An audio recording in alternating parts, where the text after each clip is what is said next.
ගෙදර ඉඳලා බිස්නස් එකක් කරන්න හිත ඉන්න අයට මේ වීඩියෝ එක අද ගොඩාක් වැදගත් වෙයි. ඉතින් ඔන්න අද මහන්න නම් කියලා දෙන්නේ නැහැ මොකුත්. ඔයාලට පුංචි කරුණු ටිකක් ගැන පැහැදිලි කිරීමක් කරන්න තමයි අද මේ වීඩියෝ එක කරන්නේ. ඉතින් ඔයාලා මේ වෙනකොට පුංචි ස්වයං රැකියාවක් කරන ඉන්න පුළුවන් මගේ මේ YouTube channel එකේ. එහෙම නැත්නම් මොනවා හරි බිස්නස් එකක් කරන්න හිත මොකද්ද කරන්න කියලා හිත කොහොමද පටන් ගන්න කියලා හිත එහෙම ඉන්න අය ඉන්නත් පුළුවන්. ඉතින් ඔන්න ඔය හැමෝටම වැදගත් වෙන විදිහේ වීඩියෝ එකක් තමයි අද මේ කරන්නේ මගේ අත්දැකීම් එක්ක.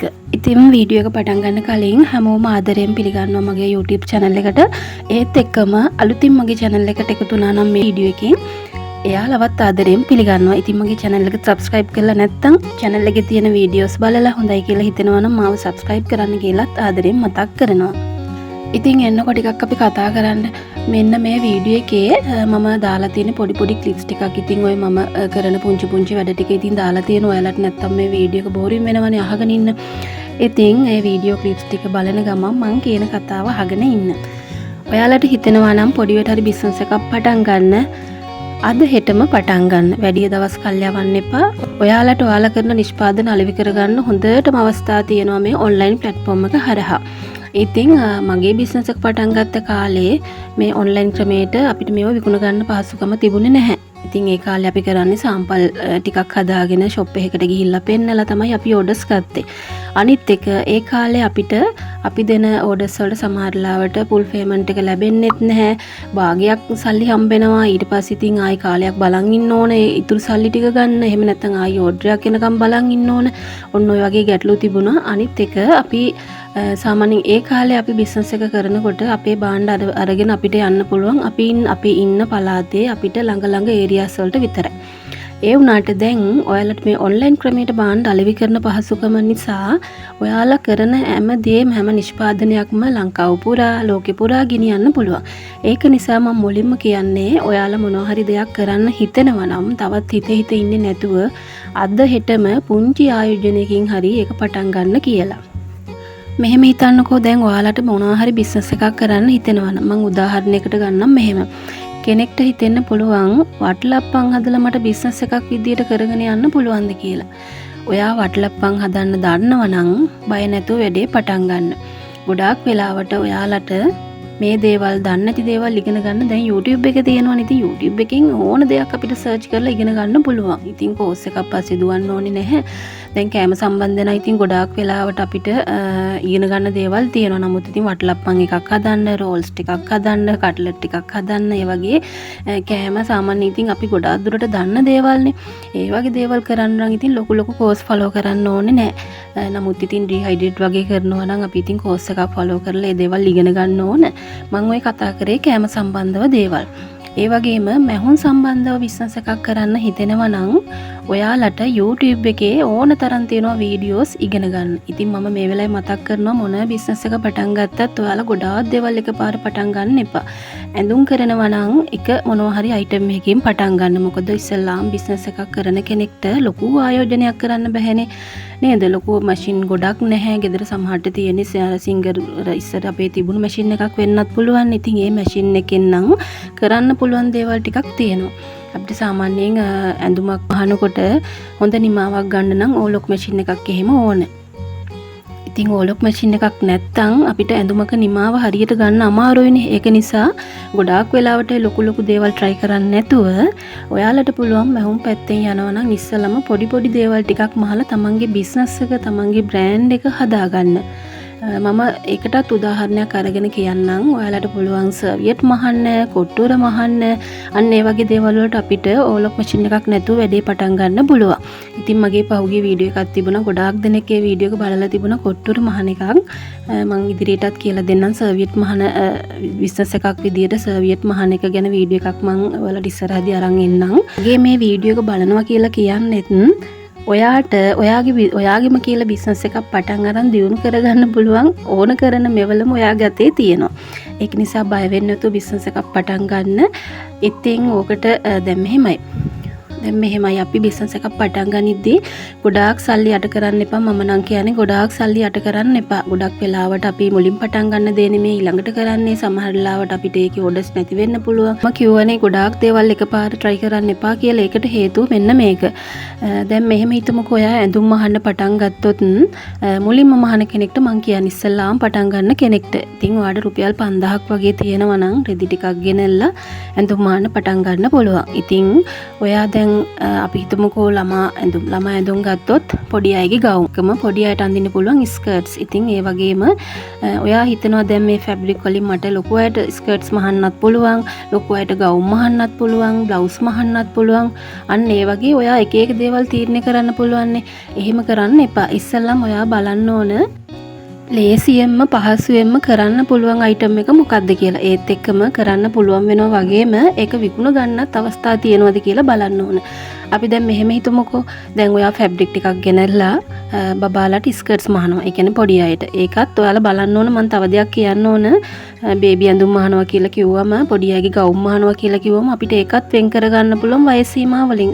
සමහර ලාවට ඉපදුණු බබාලාගේ ඉඳලා අවුරුද්ද වෙනකන් එහෙම කරන්න පුළුවන්. එහෙම නැත්නම් අවුරුද්දේ ඉඳලා අවුරුදු 7-8 වගේ වෙනකන් පුංචි දුවලට කරන්න පුළුවන්. එහෙම නැත්නම් අවුරුදු 8-9 ඉඳලා අවුරුදු 14-15 වගේ වෙනකනුත් දැන් දුවල ගවුම් අඳිනවනේ. ඉතින් ඒ වයසට එනකන් කරන්න පුළුවන්. ඉතින් ওই වයස් කාණ්ඩත් අපිට බෙදාගෙන අපේ අයිටම් එක මොකද්ද කරන්න කියන එක තීරණය කරන්න පුළුවන්. එක අයිටම් එකකින් ඉස්සෙල්ලා පටන් ගන්න. ඒ අයිටම් එක කරගෙන ඉස්සරහට යද්දි තමයි අපි තව අයිටම් එකක් එකතු කරගන්න ඕන. ඒකට හේතුව තව දෙයක් තියෙනවා.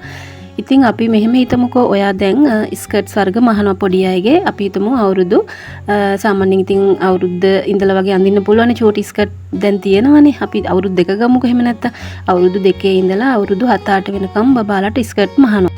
අපි මෙහෙම හිතමුකෝ ඔයා රුපියල් 5000ක රෙදි ගෙනාවොත් ඕකින් ඔය ගොඩාක් දේවල් කරන්න බෑ. කරන්න බැරි කමක් නැහැ. කරන්න පුළුවන්. නමුත් ඔයාට ඕඩර්ස් ආවොත් ඉදිරියට ඒව කරගන්න පුළුවන් වෙන්න ඕන. ඒක නිසා තමයි මම කිව්වේ එක අයිටම් එකකින් ඉස්සෙල්ලා පටන් ගන්න. දැන් අපි මෙහෙම ගත්තොත් රුපියල් 5000කින් ඔයා ගේනවා රෙදි එක එක ඩිසයින් වලින් ගේනවා. ඔයා රෙදි වර්ග ගත්තොත් අපි එක රෙදි වර්ගයක් කියමුකෝ. එක රෙදි වර්ගයකින් කලර්ස් ගොඩක් ගේනවා. දැන් ඔය කලර්ස් අපි තුමු කලර්ස් 10කින් ගෙනාවා කියලා. කලර්ස් 10කින් ගෙනාවත් ඊට පස්සේ ඔයා අවුරුදු 2කින් පටන් ගත්තොත් 2 දුවලට අවුරුදු 3 අයට 4 අයට ඔහොම කරනකොට එහෙමනම් ඔයා සයිස් chart එකක් හදා ගන්න ඕන ඔයා කරන වයස් සීමාවට අදාළව. ඊට පස්සේ ඔයා ගේන ෆැබ්‍රික් වලින් ඒ ස්කර්ට් එක ඩිසයින් එක දැන් ඔයාලා බලන්න මෙහෙම දෙයක් හිතන්නකෝ. ඔයා අවුරුදු 2 බබෙක්ට අඳින්න පුළුවන් සයිස් එකකින් ස්කර්ට් එකක් මහනවා. හරිද? අපි තුමු රතු පාට ෆැබ්‍රික් එකක් ඔයා ගෙනාවා. ඔයා ඕකෙන් ස්කර්ට් එකක් මහනවා අවුරුදු 2 දුවෙක්ට අඳින්න පුළුවන් සයිස් එක. දැන් ඔයා ඔන්ලයින් පේජ් එකක් පටන් අරගෙන ওই ස්කර්ට් එකේ ෆොටෝස් දානවා. ඊට පස්සේ ওই ස්කර්ට් එකේ ওই ඩිසයින් එක දැකලා අවුරුදු 4 දුවෙක් ඉන්න අම්ම කෙනෙක් ඔයාට මැසේජ් එකක් දැම්මොත් මට අවුරුදු 4ක දුවෙක් ඉන්නේ එයාට සයිස් එක තියෙනවද ඔයා ළඟ ගන්න ඒ සයිස් එකෙන් ස්කර්ට් එකක් ගන්න තියෙනවද කියලා ඇහුවොත් ඔයා ළඟ ඒකට අදාළ ඒ ෆැබ්‍රික් එකට අදාළව ෆැබ්‍රික් තියෙන්න ඕන ඒ ස්කර්ට් එක මහලා දෙන්න. අන්න ඒකයි මං කිව්වේ ගොඩාක් දේවල් එකපාර පටන් ගන්න එපා කියලා. ඉතින් ඔයා ඒ ගේන ෆැබ්‍රික් එකේ ටිකක් වැඩිපුර ගේන්න. ඉතින් මුලින්ම පටන් ගන්න කෙනෙක් නම් එකපාර ගොඩාක් ගේන්න එපා. ඒ ෆැබ්‍රික් වලින් උනා සමහර වෙලාවට අපි ආස ෆැබ්‍රික් අනිත් අය ආස වෙන්නේ නැහනේ. ඒක නිසා අනිත් එක මෙහෙම හිතමුකෝ. දැන් ඔයා ඔය මහලා තියෙන ස්කර්ට් එක අවුරුදු 2 දුවට මහපු ස්කර්ට් එක රෙඩ් කලර් එකට යන එකක්. එහෙම වුණාම කෙනෙක් ඔයාට මැසේජ් කරලා අහන්න පුළුවන් මට ওই ස්කර්ට් එක ඕන මට අවුරුදු 2 බබෙක්ට හැබැයි ওই කලර් එක එපා වෙන කලර්ස් තියනවාද? අන්න ඔය වගේ ප්‍රශ්න අහනවා. එහෙම වුණාම ඔයා ළඟ ෆැබ්‍රික් වර්ග 2-3ක් හරි තියෙන්න ඕන. මෙන්න මේ කලර්ස් ටික තමයි ෆැබ්‍රික් වර්ග ටික තමයි මගේ ළඟ තියෙන්නේ කියලා. අන්න ඒක නිසා කියන්නේ ඔන්ලයින් අපි භාණ්ඩ විකුණනකොට අපිට දැනගන්න ඕන දේවල් ටිකක් තමයි මම ඔය කිව්වේ. නැත්තම් අපිට එන කස්ටමර් නිකම්ම කැඩිලා යනවා.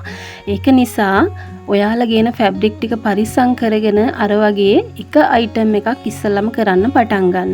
මොකද සැරින් සැරේ රෙදි ගේන්න යන්න සල්ලි ඕන වෙනවා මහන්සියයි හැමදේම අපිට එහෙම එකපාර බිස්නස් කරන්න පටන් ගන්න අයට කරන්න අමාරුයි. මමත් මුල් කාලේ එකම ඩිසයින් එකයි එකෙන් තමයි මම බෑග්ස් කරේ. ඉතින් ටික අලුත් ඒවා එකතු කරගෙන අලුත් දේවල් එක්ක ඩිසයින් හදාගෙන එහෙම තමයි කරගෙන ආවේ. ඒක නිසා ඔයාලා මොන හරි දෙයක් කරනවා නම් ඉතින් ඔයාලට මෙහෙමයි සල්ලි ගොඩාක් යට කරන්න පුළුවන්කම තියෙනවනේ. ඉතින් කරාට කමක් නැහැ. මොකද ඉතින් එතකොට අවදානම අඩුයිනේ. මම මේ කතා කරන්නේ ගොඩාක් අඩුවෙන් පොඩිවට සෑන් රැකියා කරන්න අදහස් වන් රැකියාවක් කරන්න අදහසක් තියෙන කෙනෙක්ට තමයි මම මේ චූටි මේ ටිප්ස් ටික දෙන්නේ. ඉතින් මම මේ කලින් කිව්ව විදිහට එක අයිටම් එකක් මුලින් කරන්න පටන් ගන්න. එහෙම වුණාම ඔයාට ටික කාලයක් යනකම් ඔයාට බිස්නස් එක ගැන ඉගෙන ගන්න, බිස්නස් කරන්නේ කොහොමද කියලා ඉගෙන ගන්න, ඔයාට ගන්න තියෙන අත්දැකීම් ටික එකතු කරගන්න කාලෙත් ඔයාට තියෙනවා. අයිටම් ගොඩාක් එක දිගට කරන්න ගත්තම එක ළඟ දැන් අයිටම් ගොඩාක් එක සැරේ කරන්න ගත්තම ඔයගේ කොස්ටින් ටික කරගන්න බැරි වෙනවා. අපිට මේකේ ආදායම් වියදම හොයාගන්න බැරි වෙනවා. ඒක නිසා එක අයිටම් එකක් කරාම ඔයාලට ඒ පැත්තනොත් ලොකු සහනයක් තියෙනවා. ඔයා දන්නවා මේකට යන වියදම කොච්චරද කියලා. ඒකින්ද අනිත් එක තව දෙයක් අපි ගොඩාක් දේවල් එහෙම කරද්දී අපිට නාස්තිය කියන දේ රෙදි වලින් දැන් අපි ඇඳුම් ගත්තොත් රෙදි වලින් නාස්තිය කියන දේ අපිට නවත්තන්න බෑ. එක ෆැබ්‍රික් එකකින් එක සයිස් එකක් කපලා ඊළඟ සයිස් එක එහෙම කපනකොට රෙදි ගොඩාක් නාස්ති වෙනවා. ඉතින් ඔයාට පුළුවන් අවුරුදු 2 දුවලට නම් පාට අපි හිතමුකෝ කලස් 5කින් රෙදි ගෙනාවා කියලා අපි ආර 3 වගේ ගෙනාවා කියලා. එහෙමනොත් ඒ කලස් 5ෙන්ම අවුරුදු 2 දුවට ස්කර්ට් 2 ගානේ හරි 3 ගානේ හරි මුලින් කරගන්න පුළුවන්. එහෙම නැත්නම් ස්කර්ට් එක හරි කමක් නැහැ. ඒ වයස කියන අවුරුදු 2 වයසේ දුවට පාට 5ෙන්ම කරගන්න පුළුවන්. එතකොට ඔයා කරන්න ඕනේ ඒ ස්කර්ට් 5 තමයි ඔයා කට්ටියට, ඒ කියන්නේ ඔන්ලයින් පේජ් එකක් පටන් ගත්තොත් ඒකට දාන්න. ඊට පස්සේ ඔයා ඒ දාන පෝස්ට් එකට ඔයාට ඕඩර්ස් හැදෙන විදිහට එහෙම නැත්නම් ඔයාට කස්ටමර්ස්ලා හැදෙන විදිහට තමයි ඔයා ඊළඟ අයිටම් එකෙන් අයිටම් එකට යන්න ඕනේ. ඒ කියන්නේ ස්කර්ට් එකේ වුණත් සයිස් එක හදා ගන්නත් ඕන ඒ විදිහට. ඒ කියන්නේ දැන් ඔයාට ටිකක් කල් කරගෙන යනකොට තේරෙනවා මේ ස්කර්ට් එක වැඩිපුරම යන්නේ කාටද? අවුරුදු 2 බබාලා දදින්නේ 3 අයද වැඩිපුර ස්කර්ට් ඉල්ලන්නේ 4 අයද 5 අයද? ඔය වගේ අපිට අදහසක් ගන්නත් පුළුවන්. ඒකයි මම කියන්නේ බිස්නස් කරනවා කියන්නේ අපි පොතකින් පතකින් ඉගෙන ගන්න දේටත් වඩා අත්දැකීමෙන් එකතු කරගෙන යන ගමනක්. අත්දැකීමෙන්ම තමයි අපි අපේ බිස්නස් එක ඉස්සරහට ගොඩනගාගෙන යන්න පුළුවන් වෙන්නේ. ඉතින් මම හිතනවා මම මේ කියලා දුන්න පුංචි කාරණා ටික ඔයාලට ගොඩාක් වැදගත් වෙයි කියලා. තවත් කියන්න නම් කියලා දෙන්න නම් ගොඩක් දේවල් තියෙනවා. මම ඉදිරි වීඩියෝ එකකදී මේ දේවල් ගැන ඔයාලව දැනුවත් කරන්නම්. මොකද මේ වීඩියෝ එක තවත් දිග් වෙනවා. තවත් කරුණු ඇතුළත් වුණොත් ඒක නිසා තවත් වීඩියෝ එකක් මම අරගෙන එන්නම් ඔයාලට. පේජ් එකක් කරා ඕඩර්ස් අරගෙන ඒ ඕඩර්ස් කොහොමද අපි අදාළ කස්ටමර්ට යවන්නේ, එහෙම නැත්නම් කුරියර් සර්විස් එකක් කරා යවන්නේ, පෝස්ට් ඔෆිස් කරා යවන්නේ, ඒ ගැන මම ඔයාලත් එක්ක අදහස් බෙදා ගන්නම්, ෂෙයා කර ගන්නම් මගේ දැනුම. ඉදිරි වීඩියෝ එකකදී අරගෙන එන්න තමයි බලාපොරොත්තුව. ඉතින් ළමයි ඔයාලට කියන්න තා පොඩි කාරණාවක් තියෙනවා. මම පහුගිය දවස්වල කරා මම හිතන්නේ දැන් මාසයක් විතර ඇති කොට්ටුවර මහන වීඩියෝ එකක්. ඉතින් ගොඩක් දෙනෙක්ට තිබුණා ඒවට ඕන කරන ෆැබ්‍රික් හොයාගන්න බෑ කියලා. ඉතින් ඔන්න එහෙම අයට මගින් මෙන්න මේ ෆැබ්‍රික් මිලදී ගන්න පුළුවන් කොට්ටුවර මහන එක. කොටන් මික්ස් පොලියස්ටර් එක තමයි මේ තියෙන්නේ. ඔයාලා කැමති කෙනෙක් ඉන්නවා නම් කොට්ටුවර මහන්න ෆැබ්‍රික් හොයාගන්න බැරි ගන්න විදිහක් නැති අය මගේ WhatsApp නම්බර් එක තිබුණා මේ වීඩියෝ එකේ අතරින් පතට බලන්න වීඩියෝ ක්ලිප්ස් වල තිබුණා. ඒ නම්බර් එකට මැසේජ් එකක් දාන්න ඔයාලට මේ ෆැබ්‍රික් වලින් ඔයාලට ගන්න පුළුවන්. කොට්ටුර මහන්න කැමැත්තක් තියෙන අයට ඔන්න බිස්නස් එක කරගෙන යන්න පුළුවන්. මගෙන් ෆැබ්‍රික් ගන්න පුළුවන් කැමති නම් WhatsApp නම්බර් එකට මැසේජ් එකක් දාන්න. ඒ පණිවිඩයත් මතක් කරන ගමන් වීඩියෝ එක අවසන් කරන්න තමයි සූදානම් වෙන්නේ. අද වීඩියෝ එක ගොඩාක් දික් වුණා මං හිතන්නේ. ඉතින් නැවත අලුත් වීඩියෝ එකක් අරගෙන එනකන් ගිහින් එන්නම්. ඔයාලා හැමෝටම තෙරුවන් සරණයි.